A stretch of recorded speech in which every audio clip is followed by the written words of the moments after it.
Previously on Follow the Leader. Today we're playing Wander Home by Possum Creek Games. For those of you who are new to this game, here are the basics. Inside this book that you hold in your hands is the start of a new journey. Together, we'll set forth into a world of grassy fields, mossy shrines, herds of bumblebees, rabbits in sundresses, geckos with suspenders, starry night skies, and the most beautiful sunsets you can imagine. Where will we go? What will we see? We'll have to find out together. My character's name is Sunny Rose, she, her pronouns. I'm playing the Firelight. It is easy to get lost in the darkness and the deep. The firefly at your side will always guide the way. You are alive, your care is forward-thinking, mutual, and shining bright. And I am a capybara. So I'll be playing Parker Young. Uses he, they pronouns. His playbook is The Fool. Life is an adventure, and there's never shame in learning new things. You are alive. Your care is silly, naive, and more profound than most expect. Parker is an African fat-tailed gecko. I have made Tuesday, twos for short way. I have they, he pronouns. For Tuesday, I've chosen the poet. So, for the poet, the song of the world is a poem that can be captured by ink and paper, if only you could find the right words. You are alive. Your care is eloquent, observant, and occasionally overwrought. The animal I've based them off of is a whippoorwill. And I am playing the shepherd. Herds of chubby bumblebees can be found across the heath, and tending to these flocks is simple, honest work. You are alive. Your care is measureless, watchful, and gentle. I am playing Theo Delaney, who uses they, them pronouns, who in this life is a blue merle border collie. Those typical splotches that you've come to associate with them in various other lives are very much present here. We now return to your game, already in progress.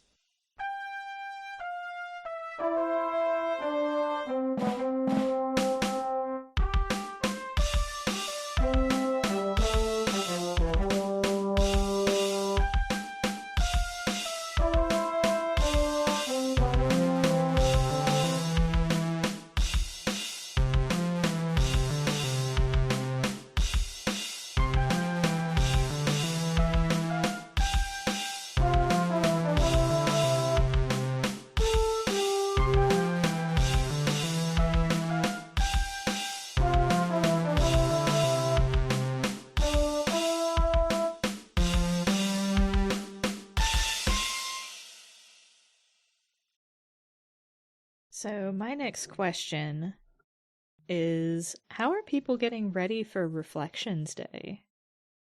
I mean, it's not here yet, but it's coming.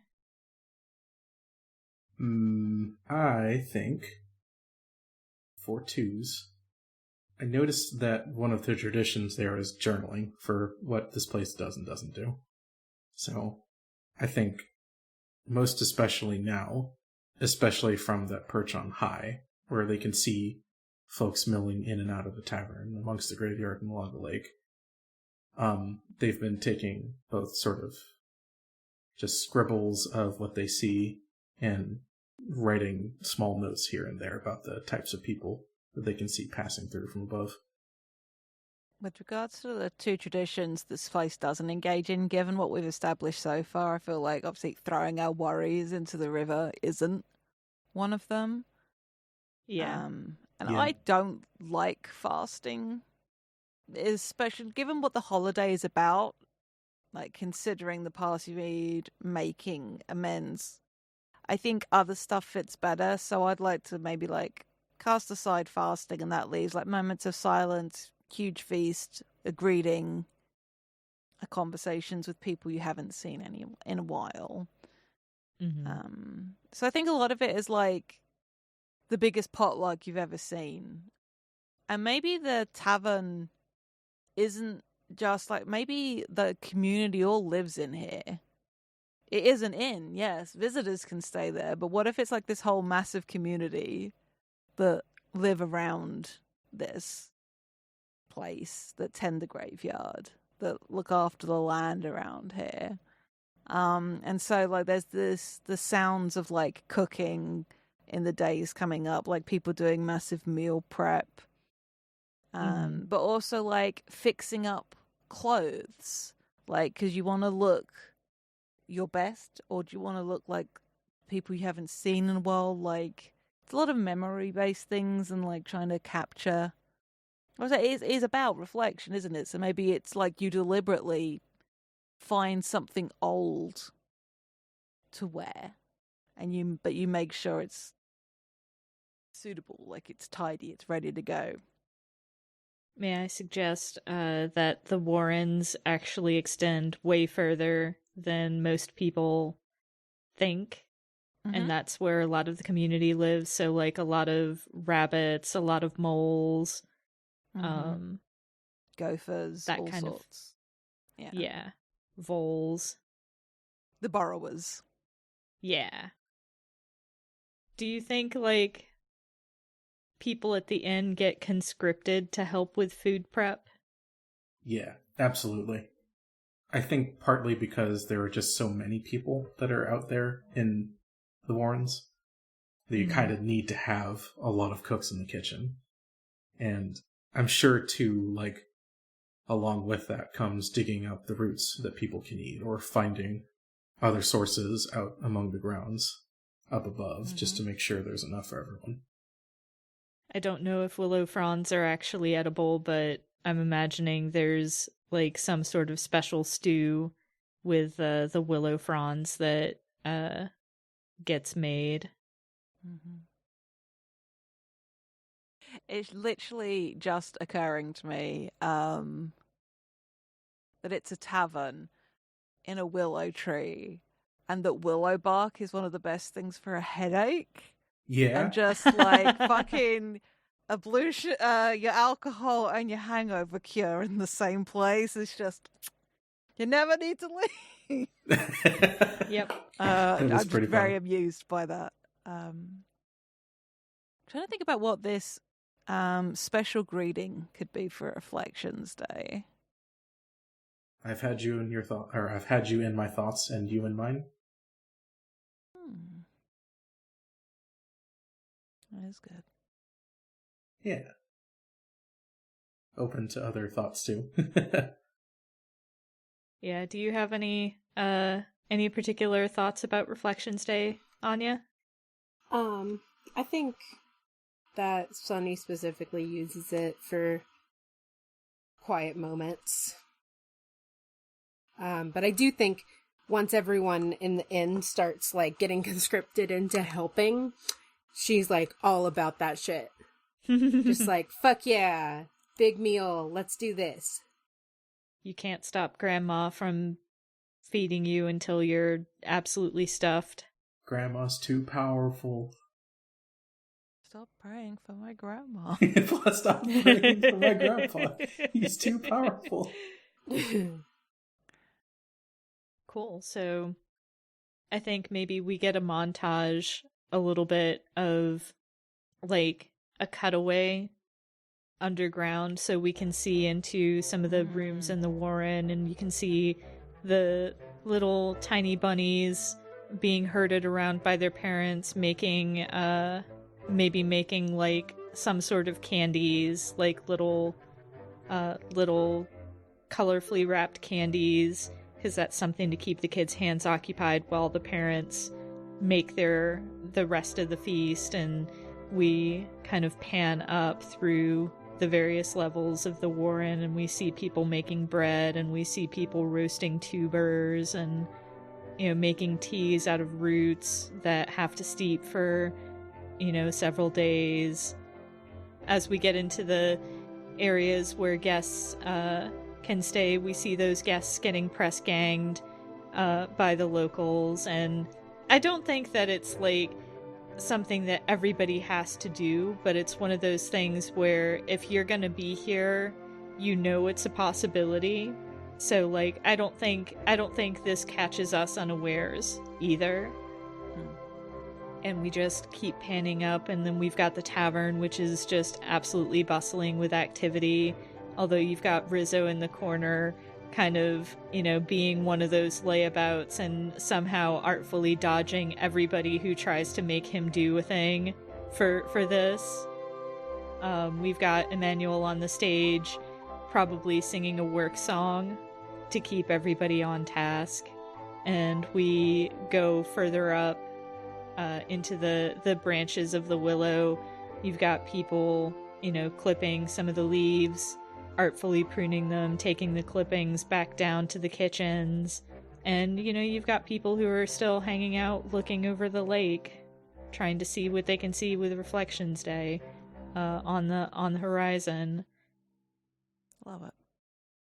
Yeah, I think when the day rolls around, twos especially, having been taking clippings and writings and sketches of people passing through, to those that were up on the deck, they would do small readings and demonstrations of what it is that they scribbled out to others, just to sort of preen and show off their work to a potential new audience. And that's the sound of me taking a token for taking pride in the work. Hey. I think Emmanuel, kind of slides up to you. If you don't mind me taking Emmanuel, babe. Yeah.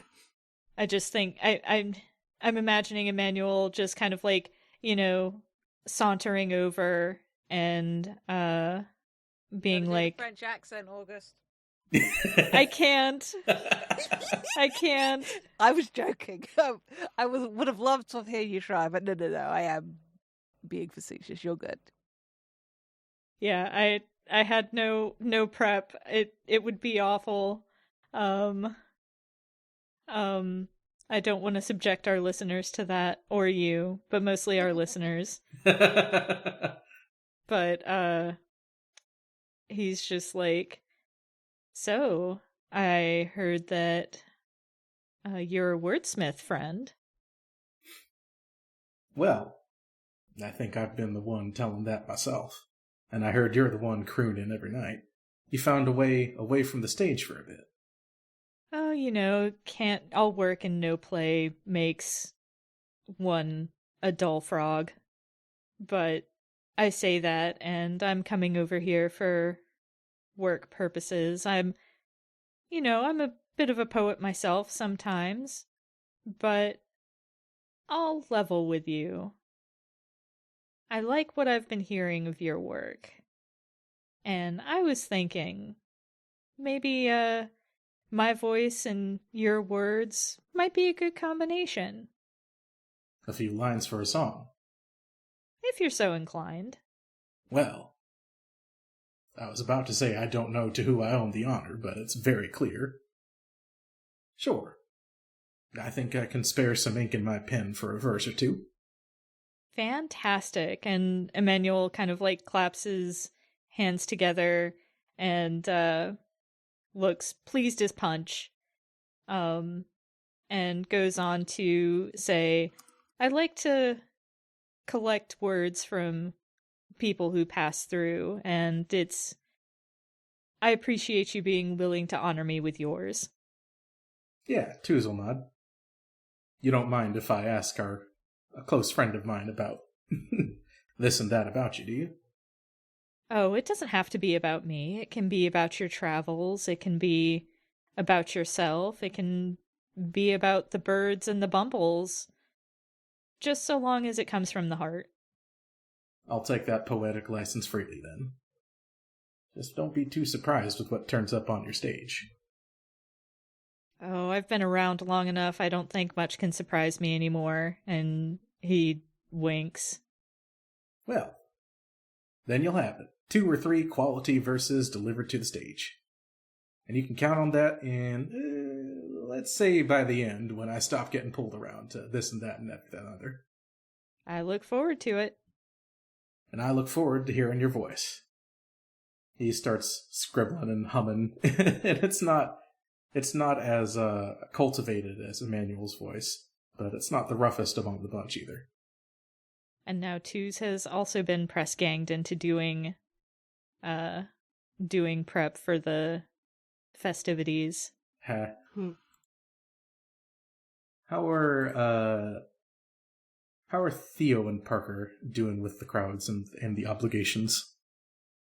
I think Theo, rather than being involved in the cooking and the meal prep, has offered to turn their hands to repairing clothes and things of that nature. Sitting out with the flock. I need to stop calling it a flock. Too biblical, but I don't care for it. It's a herd, like cows. Good. I blame being raised culturally Christian. Fuck it. Anywho, that's not important. What's important is the visual of this being like perched on this little hillock on the edge of the graveyard. This sort of like small pile of mending across their lap. A spool of thread, like the spool is like in the bib pocket of their overalls, so it just like keeps on coming as they sew, humming a little as they work. Every so often, just having to gently nudge a bumble away in the way that cats do when you're trying to do anything. Just like, no. Just go on my lap if you must, but you cannot headbutt my hand right now. I'm using it. But like, regardless of how many times it happens, just like infinitely patient when it comes to these bugs.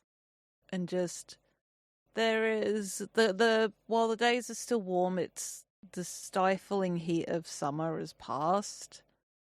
And is just sort of enjoying the liberty of being here and the tranquility of this place. It's very different to a lot of places that Theo's had to be.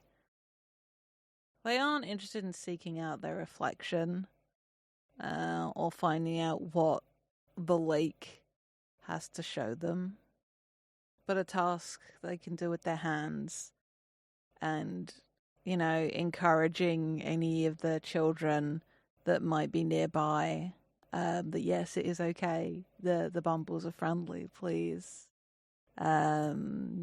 Gesture, like doing a little nudge of Butterscotch, who will accept head pats from anyone. And just the people that Theo might have to apologize to aren't here. So these sort of like acts of kindness and help that they can do, they're sort of taking a little of refuge in that. Cool. I think Parker is kind of low-key thriving, because, like, they came from an environment that was disposed to chaos and disorganization, and I think that they're enjoying this, like, little taste of home. With all of the hubbub and hustle and bustle, like, there's lots to do, there's lots to see, there's lots that Parker can be helping with, and I think that I don't think that he's like a great cook or anything, but I think that Neri can like get him in the kitchen and finds that he's like quite serviceable at taking direction. So I know one of the things that Parker's afraid that they're not is useful, but in this moment, like, they take great pride in being able to be useful and be helpful. Nice. I'm now just imagining Sunny with like a gaggle of people that, tried to get Sunny to help, but Sunny turned it back around on them, and now Sunny's the one in charge of making meal preparations. Love that for her. She likes it too. Ooh. So is it... Oh, go ahead. No, please, you. I was just going to ask, is it Reflections Day now? I think so. Yeah. So the last day of Breathe here is Reflections Day, a day for considering the past year, making amends, and forgiving others and yourself. I think, if I'm not mistaken, everyone has some special things that they can do during each holiday too, right? Mm-hmm. It's the last page of each playbook. I think I did mine, but how about the rest of y'all? What did you do? I know I can do some fun stuff with my Firefly. Ooh, fun Firefly stuff?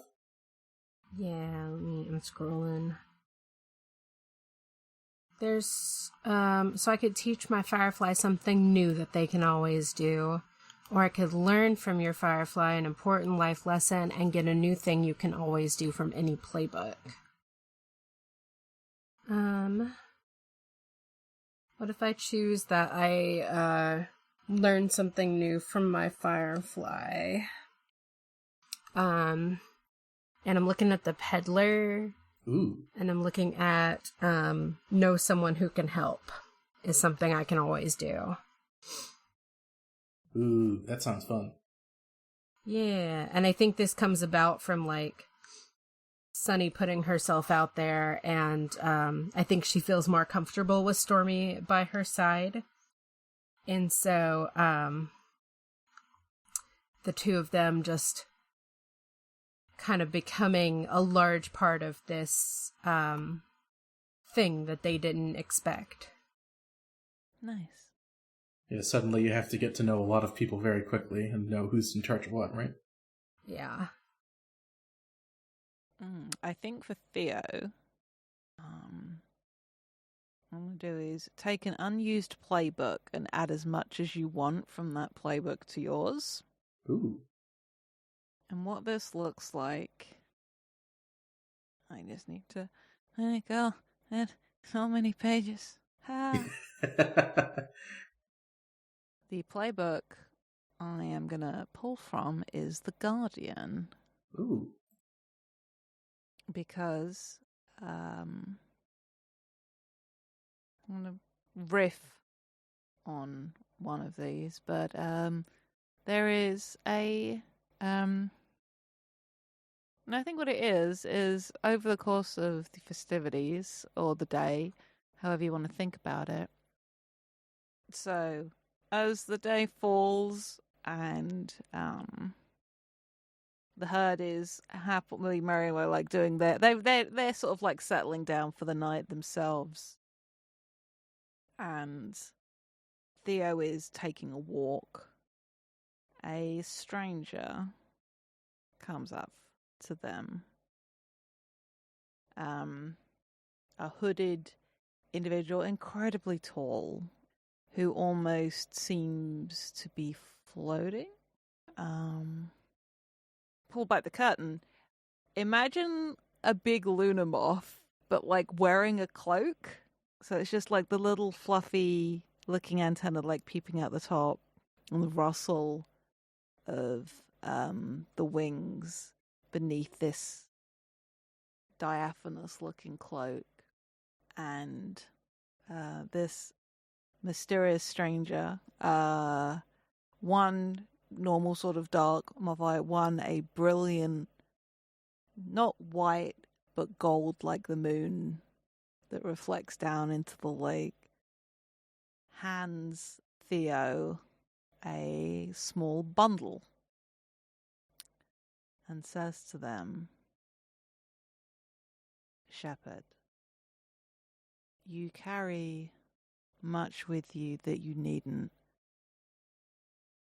and have not taken up things that you might have out of fear.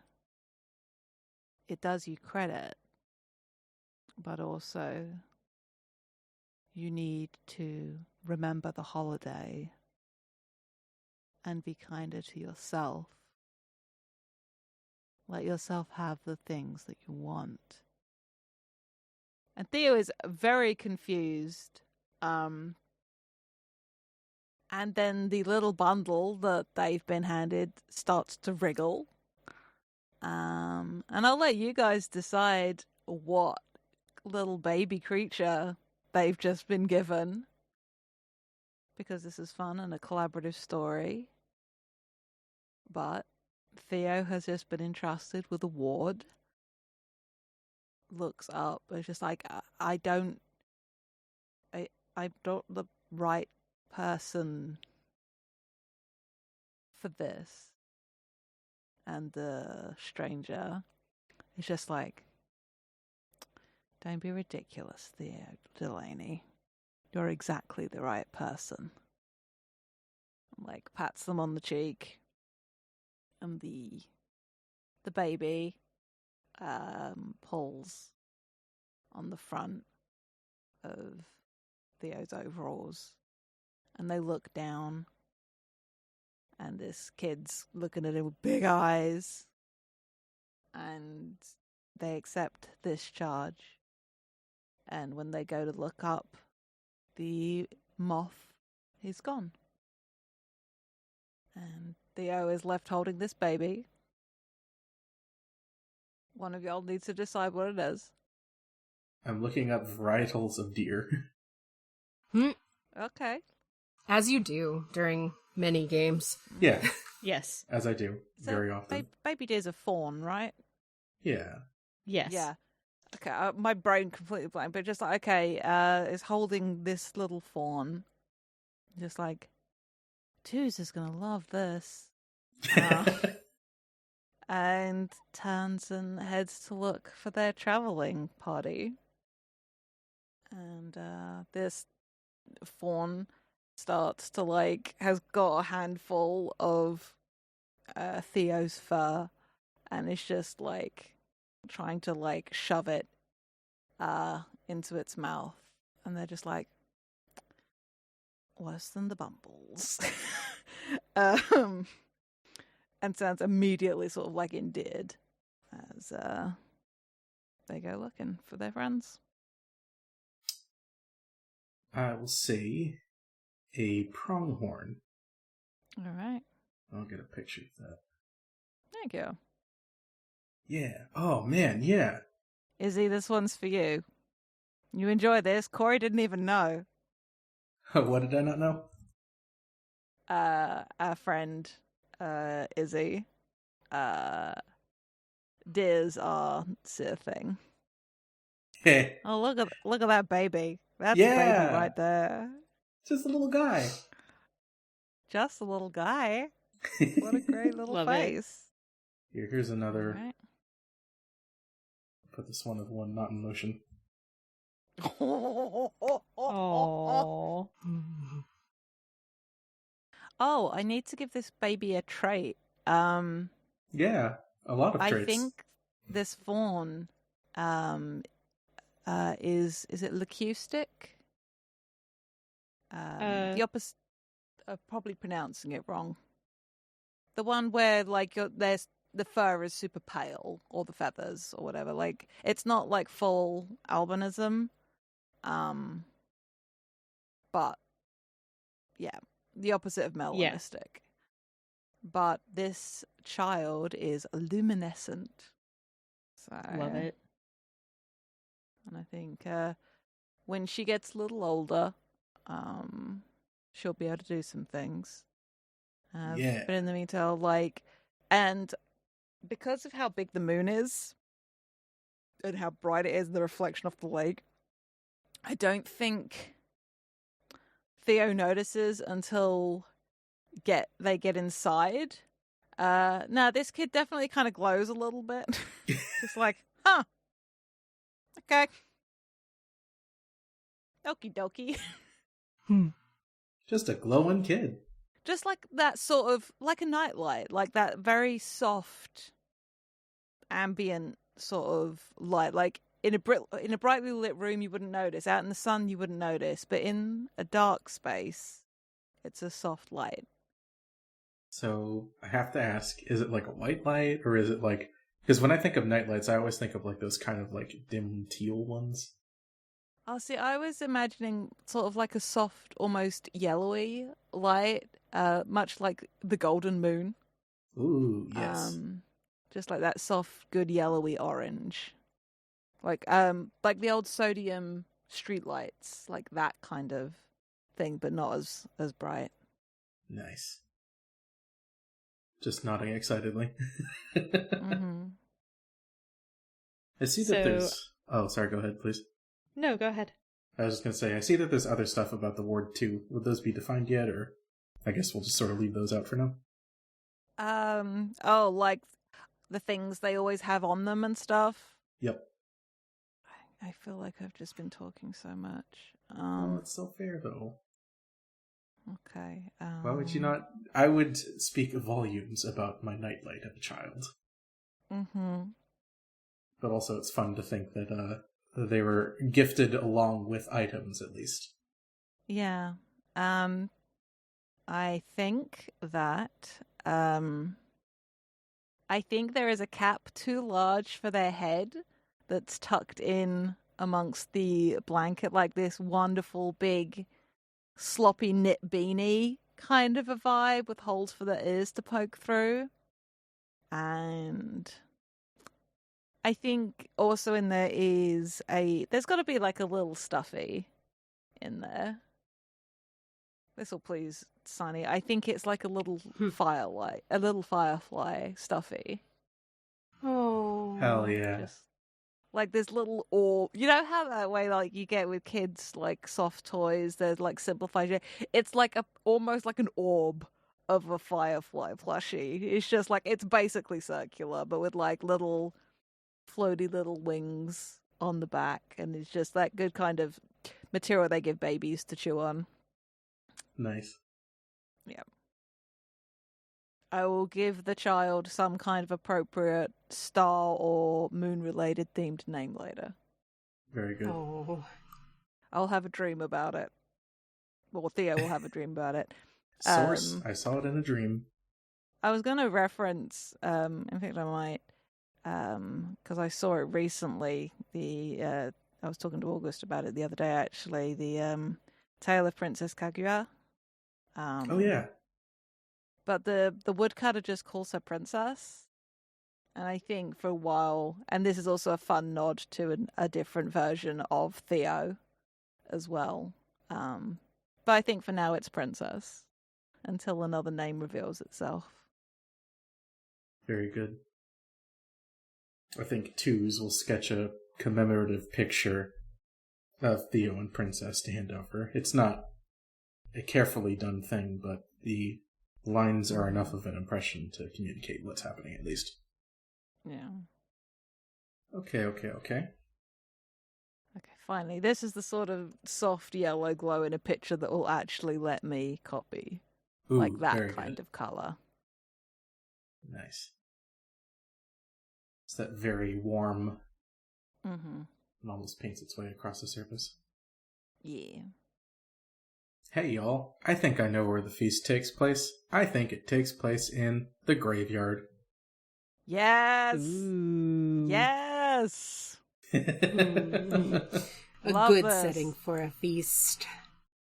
No, it's great because, like, also, if the people are dead, doesn't mean you can't apologize to them or reflect on things. Yeah. I love that. Just like these big, thick blankets being thrown down on the ground and candles being lit. I think it's lovely. And Yeah. no other I lights love but it. the candles, too. I don't know enough about Dios de la Muerte. I don't know enough about it. I live a long way away from fucking Mexico, y'all. In case the Yeah. accent wasn't a clue. But like, I know it's not just a thing within Mexican culture. That sort of, I mean, fucking Halloween has its origins going back like a night where you look back and you remember your ancestors and those you've lost. good shit, is my point. I like it a lot. Kids, if you're going to go picnic in graveyards, be respectful. Yeah. I think that's where the silence comes out too, which is interesting, right? Like, you have this great grand feast, and yet it's totally mum, right? There's no one saying a word as they just take in the food and take in the atmosphere of the graveyard and the company that they have along with it, although no one is saying anything. Yeah, this is like coffee and contemplation, feast and thoughtful thinking. I'm a smart man. But there's the shared meal, and then because the eating satisfies the stomach, and then you have the time to think about who you need to talk to, who you maybe should apologize for. And as the plates are cleared, people sort of go off in pairs or groups, or people stay and go to specific graves. But it's like everyone seems to know how much time needs to pass in silence. And then, maybe Emmanuel sings like an aria or something, just to like, the silence is over. Let your voices be heard. Let our apologies be heard. Yeah. Yeah. Yeah. I think somewhere among one of the more standing mausoleums, Rizzo would probably be sharing a drink with nobody, but toasting to the grave is right by. Love that. Hell yeah. I'm curious to know, I think Theo has probably got their hands full with this new this new baby they've been granted. But how's everyone else taking this immediate feast and reflections?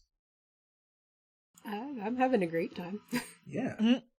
Somebody brought out a low chair for Sunny to sit in, so she doesn't have to sit on the ground. And she's just like, yes, good, thank you. Preside over the festivities, or... No, festivities is maybe not the right word. There should always be a treasured, like, auntie type figure who is there just, like, holding court, as it were. Mm-hmm. And there's also something about, like, the firelight being there. Like, maybe they don't usually have a firelight there at Reflection Day. Ooh, that's a very good point. And there's something about, like, Sunny being there, and, like, Emmanuel does the blessing that now we can talk again. And Stormy lights up. I almost said Stormzy, and like, nope, that's a different guy. That's a very different guy. And just sort of like the children like swarm. Just we've all seen pictures of capybaras with like babies of other species, right? That's part of what makes cappies so good, is like they're so fucking chill with everyone. Yeah. And just the visual of all these like small burrowing, like all just like happy around Sunny and the light that Stormy provides as their parents reflect and make apologies and do the work of reflection. I love it. Nice. I love capybara. Friendly capybara. Do you, Anya, with your Discord username of Capybara, you're a fan? Yeah. It's good. It's very good. It is extremely good. What about Parker? I think Parker is after everyone is allowed to speak again, as people have broken off into groups to say their apologies to each other and to those who've passed. I think Parker goes off on his own and finds a quiet place with a plate of apple slices and a dollop of honey. And he sets the plate out and sits down next to it. And I think what he's trying to do is trying to listen to what's going on around him, what people are saying, and also trying to listen within himself, because he knows Cece's around here somewhere, but Sunny's right. He needs to find a way to reach out to her, and he's going to sit in silence and absorb what he can and try to find a sense of her spirit and leave this offering for her to maybe entice her back. Like, he's pretty sure that she's not far away, but, you know, he doesn't know exactly where she is, and that bothers him a little. And I think he's also going to apologize for, you know, for losing track of her. And I think after a little while, he's not going to get an answer tonight, I don't think. But I think that after he gets up and dusts himself off and heads back to where everyone else is, and then comes back the next day to pick up the offering plate, there is a single bite taken out of one of the apple slices and all of the honey is gone. Oh, very good. Wow. How about, have we heard from Tuesday yet? Yeah, I think for Tuesday, they probably spend most of their time, like, amidst the people, not necessarily speaking with them. They do have some conversation here and there, but this is a celebration that they don't get to see a lot of. It's not the normal one for this month, for where they come from, at least. So I think they find a good perch somewhere. And as people come by and chat with them, they'll talk back. But more than anything, I think they catch snippets and bits of people passing through as they converse, as they apologize, just recording a little of what's said. Obviously not the ones that are out amongst the headstones looking for silence, but definitely of the ones who are more open to it, to speak aloud amongst others what their thoughts are, just to sort of capture both sort of the mundanity and also sort of the ceremony of the day, and record that down as part of the travels and part of something that they can reflect on themselves as they go down the road later. I think just as dawn, like as the, because I like the notion like the feast starts after sundown and all that good shit. And as the dawn, the sky starts getting that good pre-dawn quality to it. That where it just starts turning that different color. Theo steps up next to where Tuz is perched and quietly just says, "Good night." Oh. Ooh. Well, about as good as listening could be, which, for this, I'd say, plenty good. They smile. Finally found a moment to put your new one to rest. Sort of tilting their head. Theo turns a little bit and the baby is like in a sling, like just on their back, fully asleep. drooling a little on Theo's shoulder. Sort of. She wouldn't let me put her down, so improvised. That's probably for the best. Not too many quiet places to lay a babe for the moment. You'd be surprised what good nursemaids bumbles make. I would be surprised, considering I've heard them stir up a little bit of trouble here and there. Barley is not an example by which to judge other bumbles. Barley is a law unto himself. He'll click his beak with a bit of amusement.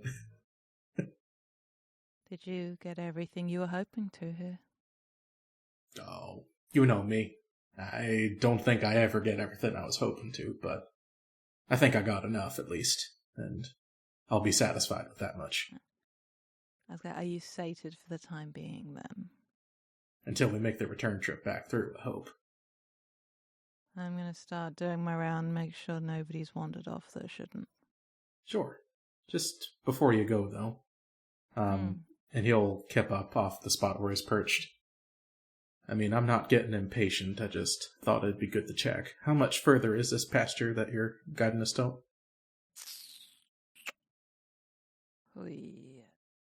Well, I've not taken this route before. Hopefully, a couple of weeks. Max. If the roads are good. Well, even if the roads aren't, the company sure is. Flatterer. And he'll lightly batter Theo with a wing, though not so much to wake up Princess with. I can just bap him in the face. It'll be fine. Well, I got all my things packed up, so when we're ready to leave, you can find me on the trail waiting for you. Your friend coming with us? Ooh. Would Neri come with us? Because I think Twos would have asked. If she'd been asked, given everything, also it's reflection day. If he asked in the morning, it might be a different question, a different answer than if he'd asked her before, you know? I think he probably would have asked in the middle of the night. She would have said she needed to think about it, but when the group is ready to go, she'll be there as well. Nice. Hell yeah. So yeah, he'll head round back from his perch, grab the wagon full of stuff that he has, and sort of toss his book in before pulling the tarp over. I think I've got someone to sort of get ready for the travels anyway, so don't take too long getting your herd rounded up now, huh? It's kind of squinty a little bit. It's like, I'm not the one we're ever waiting for. Okay, guilty. But it toddles off. And how are Sunny and Parker taking the morning?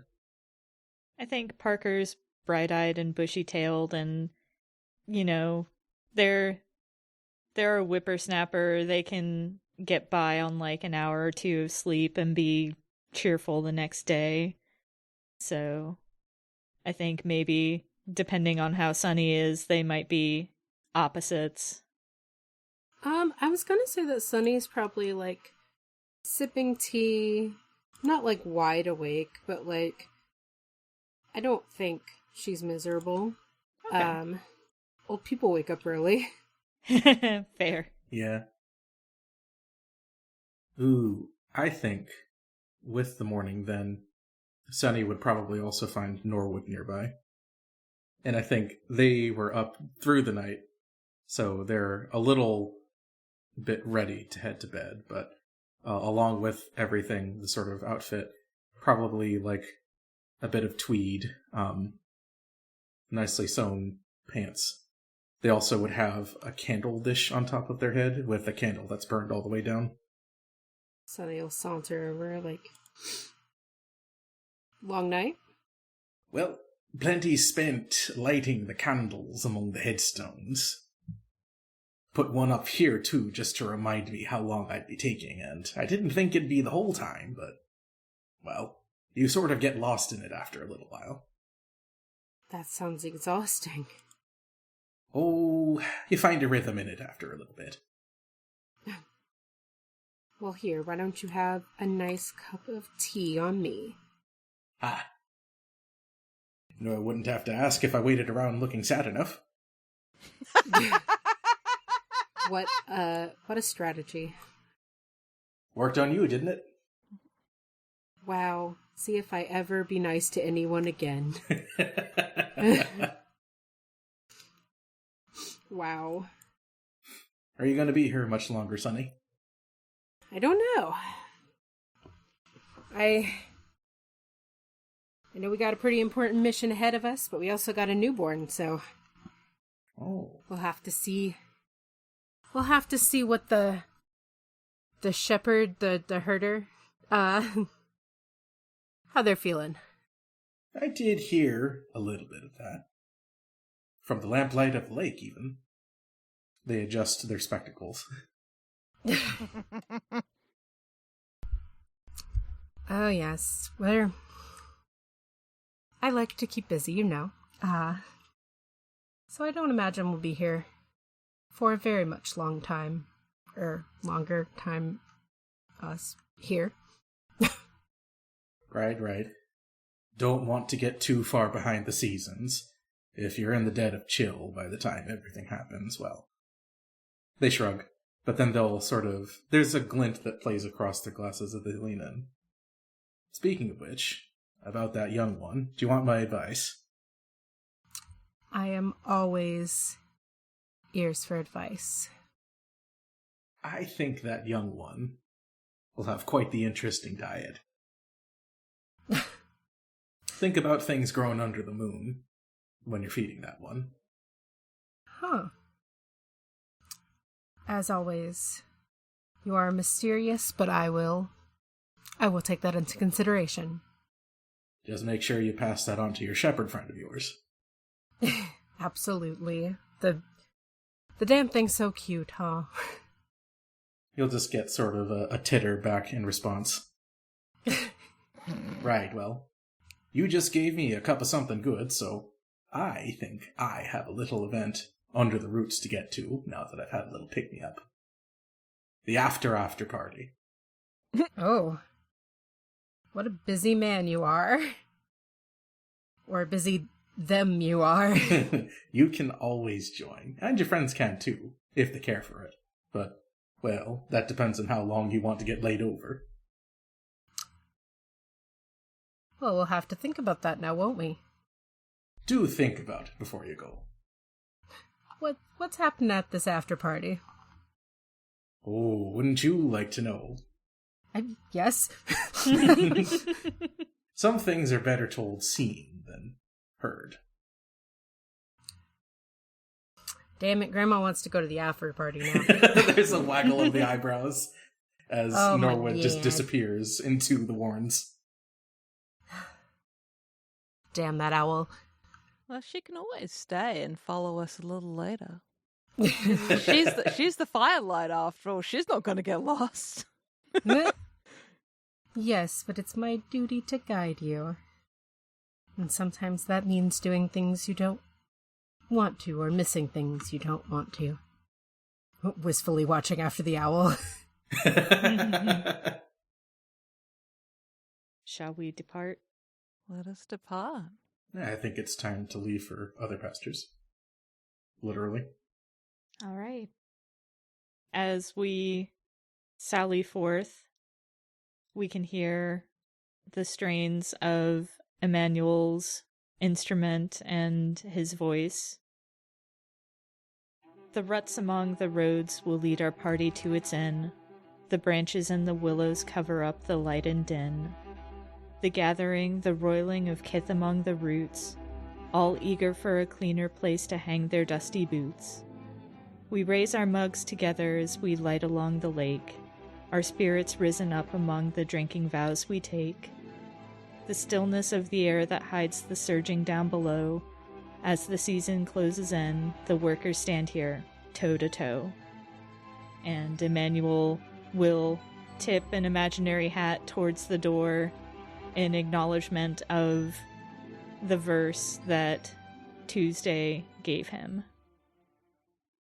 Me just waving my arms wildly. I'm hooting and hollering. All right, so this has been Wander Home. I had a lot of fun. I hope y'all had a lot of fun. Oh, yeah. This is just vibes. I love it. What a cute game. I just feel very chilled out. Yeah. In a very, Yeah. I just feel very happy. I'm like, yes. It was a very Ooh. chill game. Yeah. And I have been August. You can still find me on Twitter and Blue Sky at Harpydora, on Tumblr at Strange Harpy. And playing with me today in reverse order has been Jade. Hello. This time I'll be able to say it and hopefully not be choking. I'm on the internet at Jade Oxford Rose. You can find me on Twitter, Tumblr, Instagram, TikTok, Blue Sky. Look, I got some good branding in. It's Jade Oxford Rose in all the places. If you go to my Tumblr or my Twitter, you can also find the link to my GoFundMe for top surgery. Hoping to do that early next year. Any help is much appreciated. Hell yeah. We have also been joined by Corey. Hi, folks. I'm Corey. You can find me again on Twitter at Endless Musings and on co-host at Missy Nim. I'm just so relaxed. It's so nice. Yeah. And finally, we have been joined by Annya. Hey, I'm Annya. You can continue to find me nowhere. Yes, queen, give them nothing. Disappear. Fade amongst the woods. I'm also relaxed. And you just peace out into the mist, like, No, I have to return to the sea. the mist is on the yeah. sea. Fair. My brethren, they will revolt if I do not return. They will storm the beaches and reclaim you. All right, let's clap. Let's clap. Oh, it's clapping time.